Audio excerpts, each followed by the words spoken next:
नमस्कार दोस्तों, एस के स्टोरीज चैनल में आप सबका हार्दिक स्वागत है। अंकित महर्षि जी के द्वारा लिखित हिंदी उपन्यास वो लड़की उस रात, भाग 10। डियर डायरी, माफी चाहता हूँ। आज पूरे 7 दिन बाद हमारी मुलाकात हो रही है। क्या करूँ? पहले मेरी जिंदगी में काम, केमिस्ट्री और तुम्हारे अलावा कुछ और था ही नहीं, पर अब कोई और भी है जो मेरी जिंदगी में खुशियों के रंग भर रही है। सोमू। हाँ, सोमू ने मुझे इतनी खुशियां दी हैं कि मैं तो भूल ही चुका हूँ इन आंखों ने कभी दुख के आंसू भी बहाए थे। मैं नहीं जानता कि हम दोनों का रिश्ता क्या है, आखिर एक आत्मा और इंसान का क्या रिश्ता हो सकता है। पर इतना कह सकता हूँ कि मैं उसे बेटा बोलता हूँ और वह मुझे भैया। वह रोज रात 9 से 12 तक अपने पूर्ण अस्तित्व में होती है। दिन में भी कई बार उसकी झलकियां दिखाई दे जाती हैं, लेकिन ऐसा लगता है कि वह पूरे 24 घंटे मुझ पर नजर रखे हुए है। पिछले 7 दिनों के अनुभव से मैं इतना कह सकता हूँ कि कोई भी आत्मा इस भौतिक जगत में संपूर्ण 24 घंटे नहीं रह सकती है। उसका अस्तित्व कुछ समय विशेष के लिए ही होता है। मैं जब भी उसे उसके गुनहगारों की सजा के बारे में पूछता हूँ तो वह हमेशा यह कहकर टाल देती है कि अभी वह खुद की शक्तियाँ समझ रही है। जब उसे अपनी शक्तियों की समझ हो जाएगी तब वह खुद ही उनसे अपना बदला ले लेगी। एक दिन मैंने जब उससे पूछा क्या वह अपने मम्मी पापा से मिलना चाहती है तो उसने कहा वे ये जानकर जी लेंगे कि उनकी बेटी टेस्ट में कम नंबर आने से मरी, पर सच जानकर जी नहीं पाएंगे। भैया, आप कभी उनसे मिलने की कोशिश मत करना। खैर, मुद्दे पर आता हूँ। पिछले 7 दिनों में बहुत से लम्हे यादगार रहे। समझ में नहीं आता कहाँ से शुरू करूँ। चलो वहीं से शुरू करता हूँ जहाँ पे खत्म किया था। दूसरे दिन सुबह मैं तैयार होकर कॉलेज को निकलने ही वाला था कि अचानक से मुझे आवाज सुनाई दी, भैया। जब मैंने पीछे मुड़कर देखा तो वहां पर सोमू खड़ी थी। उसे देखकर लगा पता नहीं अभी कौन सी डिमांड फिर से कर दे। मैंने उससे पूछा क्या हुआ बेटा, अब क्या चाहिए? तो उसने कहा भैया, इतने सारे सोयाबीन कौन खाएगा? मैं, जिसने मंगवाया है वही खाएगा, मैं थोड़ी ना खाऊंगा। तुम ही ना तो भिगोए थे इतने सारे, अब खाओगी भी तुम ही। सोमू, आपकी थोड़ी सी हेल्प चाहिए, साथ मिलकर खाते हैं ना, आप थोड़ा थोड़ा ही खा लेना। कुछ इतनी मासूमियत से बोली कि मैं उसे मना ही नहीं कर पाया और मैं भी उसके साथ खाने बैठ गया। वह जल्दी जल्दी खा रही थी, मैं धीरे धीरे। फिर भी पता नहीं क्या बकवास चीज है सोयाबीन और चने, जिन्हें खाने में इतना वक्त लग जाता है। दोपहर को जब कॉलेज में इंटरवल हुई तब टिफिन को देखकर ऐसा लग रहा था कि आज मैं टिफिन नहीं खाने वाला, टिफिन मुझे खा जाएगा। भूख बिल्कुल भी नहीं थी। टिफिन की तरफ मैं बड़े ही दीन भाव से देख रहा था। अचानक से सोमू नजर आई। क्या भैया, आज बिल्कुल नहीं खाओगे? मैं धीरे से फुसफुसाया और बोला, देखा तुमने, तुम्हारे थोड़े से सोयाबीन क्या खाए कि आज पूरे दिन भूखा रहना पड़ेगा। मेरी बात सुनकर वह हंसने लगी और बोली, भैया, एक्चुअली वह सारे चने और सोयाबीन आप ही ने तो खाए थे। मैं, मतलब? मैंने देखा था, ज्यादातर तो तूने ही खाए, मैंने तो बहुत कम खाए हैं। तब वह बोली, आपको तो थोड़ा बहुत उल्लू बना सकती हूँ, इतनी पावर्स तो मिली है मुझको। यह तो कुछ भी नहीं है, बड़ी ही नटखट और शैतान है सोमू। कभी कभी जब मैं खुटी से कपड़े उतार रहा होता हूँ तब अचानक से कपड़ों के बीच में से आवाज लगाती है, बूम। मैं तो डर ही जाता हूँ, लेकिन मैं उसका कुछ बिगाड़ भी नहीं पाता क्योंकि मैं उसे छू भी नहीं सकता हूँ। उसे एक और बड़ी ही घटिया सुपर पावर मिली हुई है।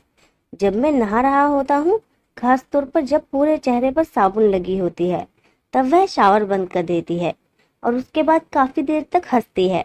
बड़ी मन्नतों के बाद पानी फिर से शुरू होता है। सबसे ज्यादा दिक्कत तो मुझे तब आती है जब उसे मॉल कॉन्सेप्ट और इक्विलिब्रियम के कुछ टॉपिक समझने होते हैं। उसे चाहे जितना समझा दो, उसके दिमाग में कुछ नहीं घुसता, शायद दिमाग है ही नहीं। चाहे जो भी हो, पर उसने मुझे रूम साफ रखना, जूते साफ करके बाहर जाना, जूते चप्पल बाहर खोलना और रोजाना अपना तौलिया धोना सिखा ही दिया, क्योंकि उन महारानी को साफ सफाई बेहद पसंद है। इन 7 दिनों में उसकी इतनी आदत हो गई है कि अगर थोड़ा भी मेरे पास टाइम हो और वह पास ना हो तो सच में अजीब सा लगता है। मैं उससे पूछता भी हूँ, क्या वह मुझे 24 घंटे तक लगातार दिखाई नहीं दे सकती? तो वह बोलती है कि वह खुद नहीं जानती बचे हुए समय में वह कहाँ रहती है। पर जो भी हो, रात को ठंड बढ़ने पर वो पंखा बंद कर देती है। अक्सर जब सुबह उठता हूँ तो खुद को चादर ओढ़ के सोया हुआ पाता हूँ। ध्यान भी रखती है, परेशान भी करती है। कहने को तो वो इस दुनिया में नहीं है, पर मेरी दुनिया में तो उसी की ही बस्ती है। आज तो उसने बड़ी भागदौड़ करवाई।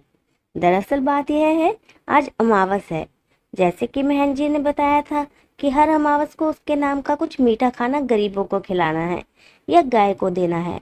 तो मैंने उससे पूछा कि वह क्या खाना पसंद करेगी।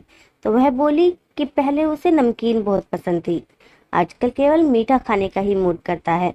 उसे जलेबी खाने की इच्छा हो रही थी, तो मैंने खूब सारी जलेबी ले ली।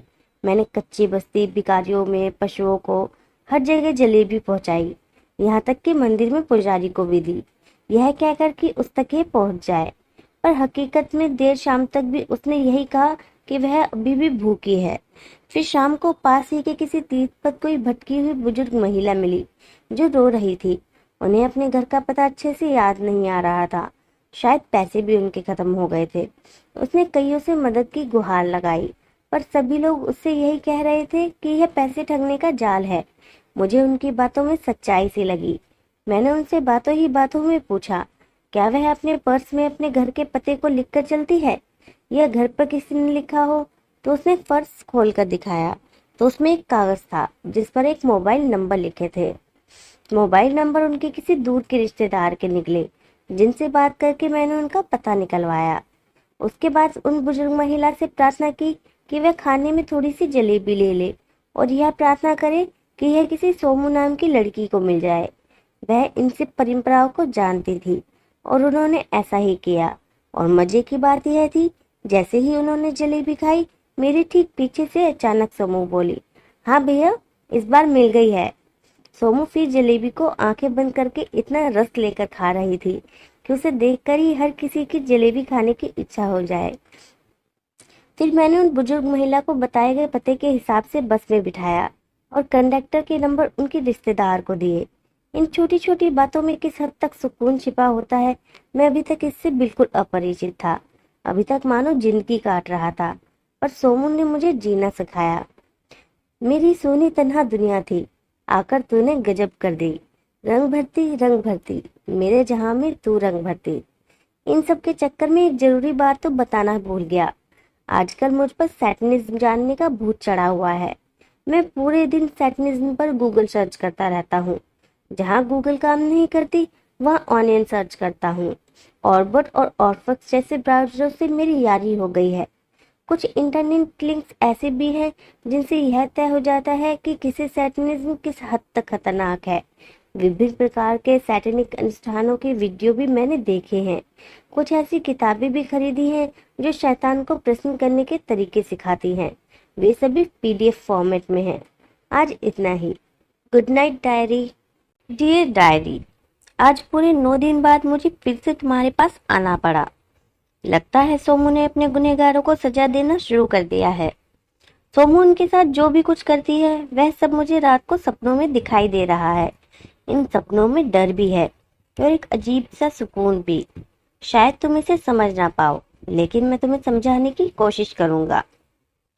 आज मैं वह सब लिखूंगा जो मैं पिछले 9 दिनों से अपने सपने में देख रहा हूँ।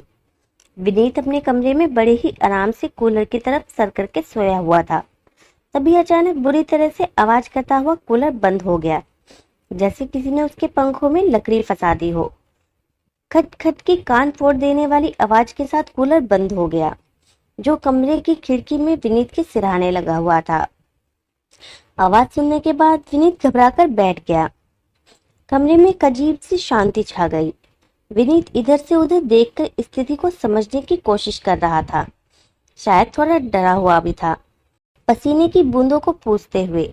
जैसे ही उसने अपनी चादर को अपने पैरों से ऊपर खींचा तो दूसरी तरफ से भी चादर बड़ी तेजी से खींची गई और चादर फर्श पर जा गिरी। इस अप्रत्याशित घटना से विनीत बुरी तरह से कांप गया। वह तुरंत बिस्तर से कूदा और कमरे में लाइट को ऑन किया। बल्ब चालू होते ही वह झरझर की आवाज करने लगा और फिर अचानक से कूलर अपने आप चालू हो गया। पंखे की गति इतनी बढ़ गई कि पूरे कमरे में आंधी जैसी हवा महसूस होने लगी। खिड़की में रखा हुआ ग्लास हवा से नीचे गिर गया और विनीत ने तब देखा तो उसकी आंखें भैंसे खुली रह गई, क्योंकि ग्लास में पानी नहीं, खून बह रहा था। वह घबराया हुआ तेजी से दरवाजे की तरफ लपका, लेकिन उसी वक्त दरवाजा अपने आप इतनी जल्दी से खुला कि इसके कारण उसके होंठ पर दरवाजा लगने से खून आने लगा।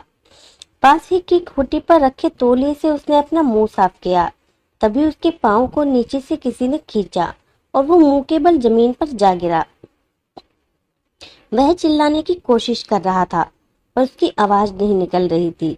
जिस तौलिए से वह मुंह पोंछ रहा था वह तौलिया तो मानो उसके मुंह से चिपक ही गया था। विनीत ने दोनों हाथ लगाकर तौलिए को मुंह से हटाने की कोशिश की, लेकिन उसी वक्त उसका पूरा शरीर पीछे की तरफ खींचा गया, जैसे किसी ने पांव से खींचकर दीवार पर दे मारा हो। वह दर्द के मारे आंसू बहा रहा था, लेकिन तौलिया मुंह से इस कदर चिपका था कि आवाज बाहर तक नहीं आ रही थी। विनीत डबडबाई आंखों से अभी भी झरझर करती हुई लाइट को ताक रहा था। शायद किसी और भी बड़ी अनहोनी का उसे अंदेशा था। उसकी चिंता सही साबित हुई जब पास ही रखी अलमारी से एक बड़ी सी रस्सी नीचे गिरी, जो उसकी तरफ धीरे धीरे बढ़ने लगी। विनीत ने पूरी ताकत से खड़े होकर भागने की कोशिश की, पर उसकी कोशिश नाकाम रही। उससे पहले ही रस्सी उसको अपनी गिरफ्त में ले चुकी थी। अब रस्सी ने उसे जकड़ रखा था और तौलिया उसके बुरी तरह से मुंह में घुसा जा रहा था। शायद विनीत भगवान से रहम की भीख मांग रहा हो। भगवान ने सुन ली। उसका दरवाजा खुला और कमरे में विनीत की मम्मी परेशान सी अंदर आई। विनीत, विनीत क्या हुआ तुझे? सहमी हुई सी विनीत की मम्मी उसके मुंह से कपड़ा हटाते हुए कहा। इससे पहले विनीत कुछ कह पाता, कमरे में एक आवाज गूंजी, विनीत भैया। फिर दिल दहलाने वाली चीखों से विनीत के कान फटने लगे, पर शायद उसकी मम्मी को कुछ सुनाई नहीं दे रहा था। मम्मी, वह मुझे मार डालेगी, रोते हुए विनीत बोला। कौन मार देगी और क्यों? क्या बिगाड़ा तूने किसी का? बेटा, तुम शायद नींद में हो, तुम डर गए हो, विनीत का सिर थपथपाते हुए उसकी मम्मी बोली। विनीत अब सब कुछ समझ चुका था, लेकिन अपने मुंह से अपने गुनाह कबूल नहीं करना चाहता था। इसलिए उसने कहा, मम्मी मुझे बहुत डर लग रहा है, क्या मैं नीचे आपके साथ सो सकता हूँ? मम्मी ने कहा, हाँ बेटा, नीचे आ जाओ। थोड़ा शक तो विनीत को खुद पर भी हो रहा था, क्योंकि अब कमरे में रस्सी भी नहीं थी और फर्श पर खून भी नहीं दिख रहा था। विनीत को सचमुच लगा शायद उसने कोई बुरा सपना देखा है, लेकिन उसका वहम तब दूर हो गया जब कमरे के बाहर चॉकलेट और कोल्ड ड्रिंक पड़े दिखाई दिए। उसे याद आ गया कि कैसे उसने इसका इस्तेमाल करके सोमू की जिंदगी छीनी थी। सुबह तक विनीत तेज बुखार में थरथर कांप रहा था। यह तो केवल शुरुआत थी। पिछले 5 दिनों से लगातार उसने ये जो सब झेला है, उसके सामने वह टूट गया। वह रोते रोते अपने सारे गुनाह अपने परिवार के सामने कबूल कर बैठा। घर में एक असमंजस की स्थिति हो गई कि इसे सजा दिलाई जाए या इसे बचाया जाए। पर जो भी हो, विनीत के लिए किसी के भी दिल में हमदर्दी तो बिल्कुल भी नहीं थी, क्योंकि अपनी हालत का जिम्मेदार वह खुद ही था। इधर महिपाल को सार्वजनिक पागल ही घोषित कर दिया गया था। यह सब उस दिन शुरू हुआ जब किसी ने मेडिकल स्टोर पर आकर वही दवाई मांगी जिसे खिलाकर सोमू के साथ दरिंदगी की गई थी। उस दवाई को छूते ही महिपाल के कानों में सोमू के लिए वह दर्दनाक चीखें गूंजने लगी जिन्हें कभी मैंने सुना था। वह आवाजें उसके पीछा ही नहीं छोड़ती थी। अगर वह कोल्ड ड्रिंक की बोतल को भी छूता तो उसे वही दवाई दिखाई देती। रात को उसका शरीर रस्सियों से निचोड़ा जाता था, जो उसके सिवा किसी को दिखाई नहीं देती थी, पर वह चीख भी नहीं पाता था क्योंकि उसके मुंह में गहराई तक तौलिया फंसा हुआ होता था। शायद उस रात का दर्द यह दोनों दरिंदे हर रोज भुगत रहे हैं, और ऐसा होना भी चाहिए। पिछले 7 दिनों से उन दोनों की हालत पागलों से भी बदतर हो गई है और घर का माहौल तो मानो खत्म ही हो गया है। महिपाल तो 2 से 3 बार आत्महत्या करने की कोशिश भी कर चुका, पर सोमू उन्हें मरने भी नहीं देती। सोमू अब जब भी मेरे सामने होती है, मैं उससे कभी इस बारे में बात नहीं करता हूँ। हमारी हंसी ठिठोली बस यूं ही चलती रहती है। उसके चेहरे पर एक अलग सा ही सुकून दिखाई देता है। वो इंसाफ कर रही थी खुद के साथ। परसों मुझे वह अंकल भी मिले थे जिन्होंने मुझे रूम पर छोड़ा था। उन्होंने विनीत की हालत के बारे में बताया और मुझसे यह भी पूछा क्या मैंने फिर से कभी इस जगह पर उस लड़की की आत्मा देखी है। मैं उनके सारे सवाल टाल गया। अंत में उन्होंने कहा अगर कोई भी ऐसा बंदा मिले जो विनीत की हालत में सुधार कर सके तो मैं उनको बताऊं, क्योंकि डॉक्टर की कोई दवाई उसे असर नहीं कर रही है।